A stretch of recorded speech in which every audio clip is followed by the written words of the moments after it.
Researched this process for some period of time.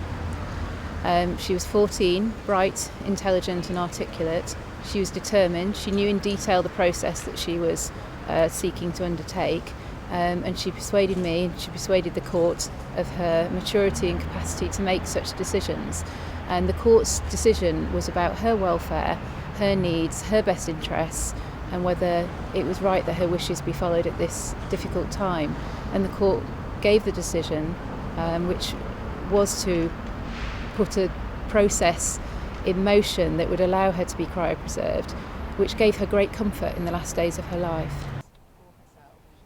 The decision was communicated to her and made on the 6th of October. She was very pleased with the decision, so much so she really wanted to meet the judge who made the decision. She met him the next day, the 7th of October, and she referred to him, having met him, as Mr. Hero Peter Jackson. And she sadly died 10 days later on the 17th of October. Yeah, some of this is...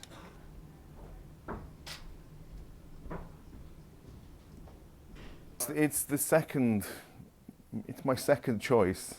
I really want them to come along with something that will stop people ageing, and me, of course. But the odds are that in the next 20 or 30 years, they're going to turn up with a pill that you can just take one a day and physically be as you were when you were 25. Seems a bit unlikely. So plan B is cryonics, which I don't want to have to use at all if I can avoid it. But at least it's there. So it's kind of like having it's a bit like being on the Titanic and the last lifeboat's gone, but you've twigged that there's a lot of wood in the form of tables and chairs and paneling and all the rest of it, and maybe you could get yourself a lifeboat built out of that, and maybe you would end up in New York. Okay, so if I was answering a question, I would be saying, it isn't that I want to come back to life, it's I don't want to go away in the first place. It's just I'm not given that choice. Who wants to be dead? The only real reason people ever have for wanting to be dead is some kind of torture, be it physical or mental.